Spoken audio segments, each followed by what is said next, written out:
lighting me from the front. And he told me, try as he might with the lights on me, he still didn't know where they came from nor where they went. So I thought that was pretty good. Good. How long have you been in Las Vegas? Well, this time, we've been here since about 1991. And previous to that, I was in Texas for probably about 10 years or so. So basically, what are your thoughts on Las Vegas in general? It's a city that seems to be, the landscape changes every 5 minutes. And so for all the years that you've been there, what are the ups and the downs? What are the pluses and the minuses? Do you like the Vegas of today versus the Vegas of yesteryear? I don't think the Vegas of today is as much fun. It's very corporate, and everything is figured on the bottom line, to the point that for entertainers, they're now expected to produce the show, to pay for the show, to pay for the stage, to pay for the room, to pay, in other words, they're in business rather than the casinos putting on the show and hiring the entertainers. Right. So many of them are what's called four-wall. They used to have variations of it. Sometimes it was just a two-wall where somebody owned the show and put it in there, and they split the cover charge or whatever, But now it's come to the point where the casinos want the entertainers to foot all of the risk, all of the cost, and that really cuts down on the number of opportunities for performers to be able to work, because performers usually don't have that kind of financial ability. No. Nor do they necessarily, not just the financial ability, but the knowledge or the interest or the inclination, because that's just a whole, it's like, being in business.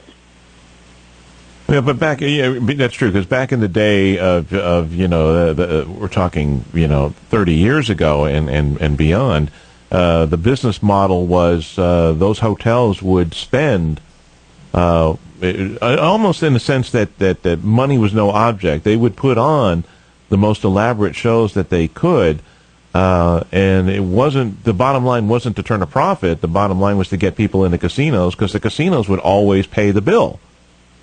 Well, what they wanted to do was to fill the showrooms with the kind of people who gambled. Exactly. Now, there was a big difference. We worked with, I believe they were the Platters at the Maxim Hotel, and they honored their contract. I guess they had a multiple-year contract, but they weren't happy with them, because although they filled the showroom consistently, when the show was over, the people who were in that watched the show left the hotel. And went home, yeah. They didn't stay and gamble.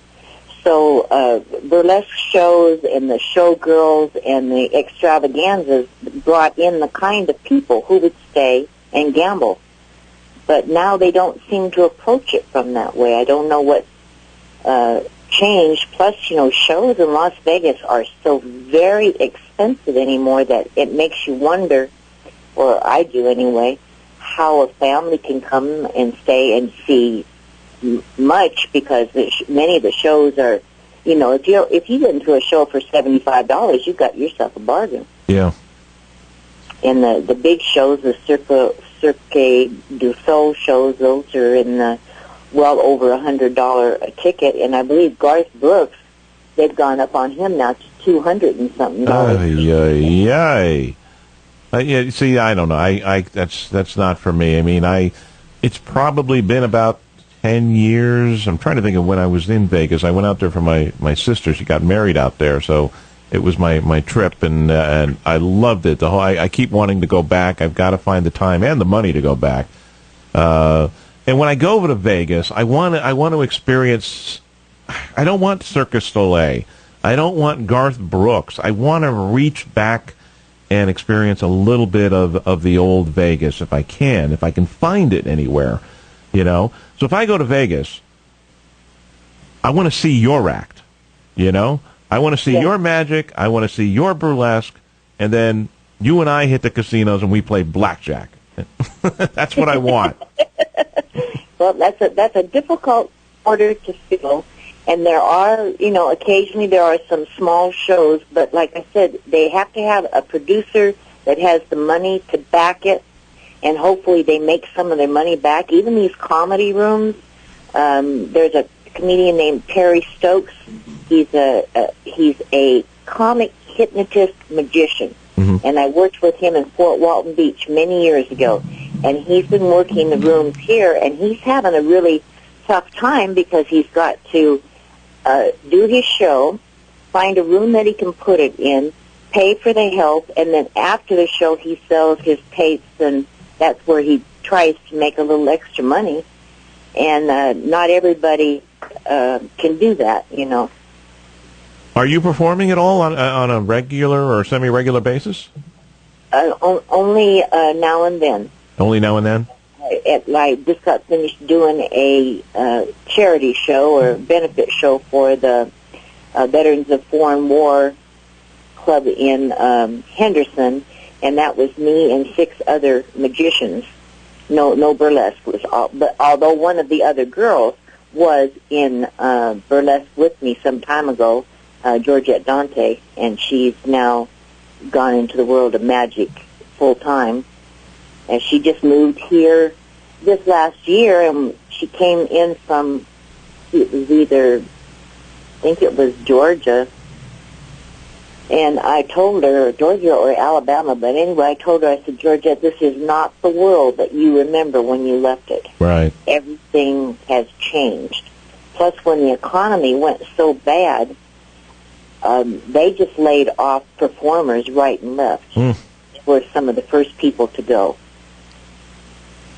We have a lot of street performers now with the downtown Fremont Street experience, but they're just working for whatever tips they can get, generally because somebody wants their picture taken with them. They go down there, the magicians and jugglers and singers and so on. They'll go down there in costume, and if they get a chance to do a little piece of their act, they will, and hopefully have their hat out there for some tips, and maybe somebody will pay to have their picture taken with a real live performer, and maybe get a booking out of it if they're lucky. So possibly, yeah.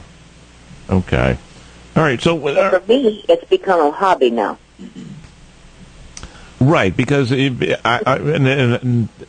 think it's revived your career to a certain extent. I mean, with the exposure to the films, the Burley Q, Behind the Burley Q. And your books and everything, and then people finding you on Facebook, and in a sense, it has revived your performances. Yeah, because you were out of it for a while. You were working at the casino. You're working at Circus, and now there are people who are wanting to experience these types of acts again. Yeah, and hopefully they'll want to more and more, and maybe there'll be more opportunities where, even these smaller burlesque venues in other towns, they would like to bring people in, but it's now an expensive proposition because they're not doing, like when we had our bookings, they were, 6 or 7 days a week, 3, 4, 5, 6 shows a day. Well, now, a lot of these times they may be having one show a month, one show a night for 5 or 10 minutes.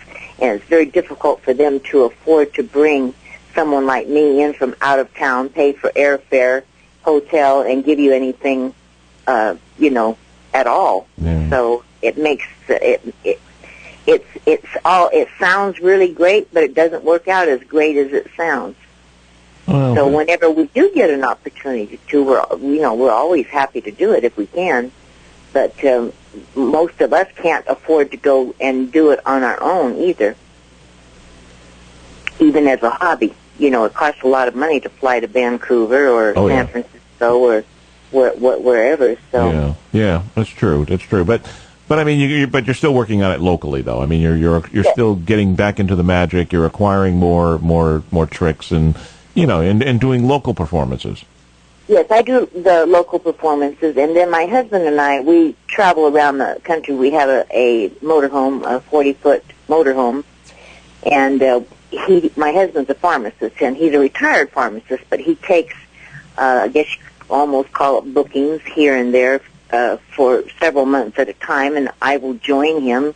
And then I may be doing a little magic in some of the restaurants that we go to, or someone hears about it, or he brings home some pharmacists, and we do some out in the RV park, or the RV park owners hear about it, and I'll do some little show for their birthday or 4th of July celebration, that sort of thing, you know. So it all works together.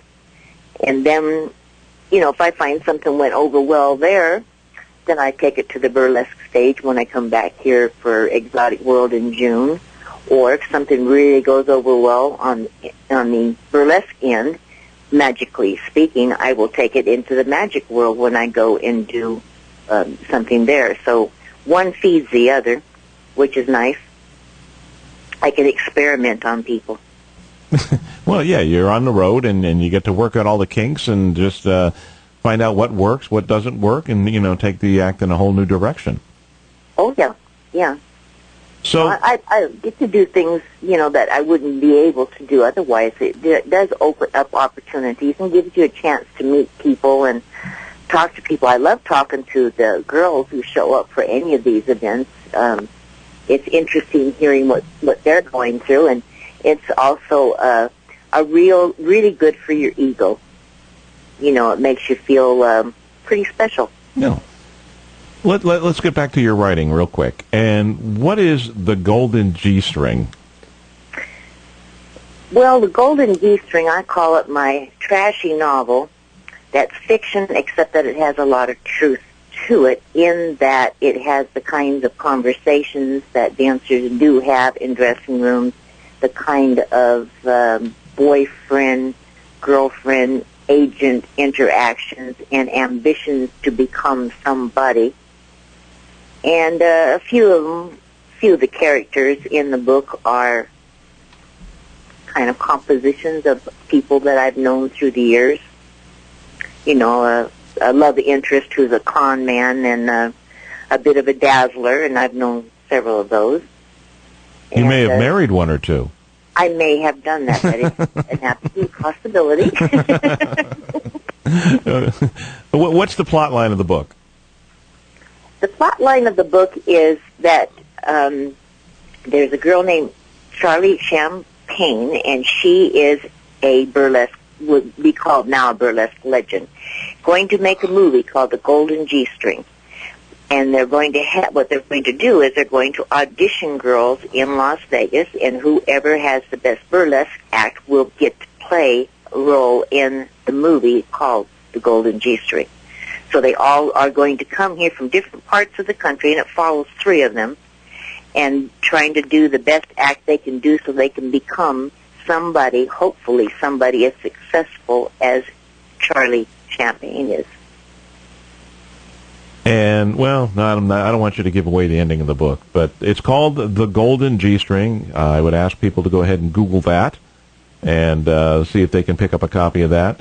The Lady is a Stripper. That's the one I'm currently immersed in, and I'm just, like I said, it's a page turner. Every time I turn to another chapter, I'm thinking, you know, no, Dusty, don't, no, oh, she did it, no.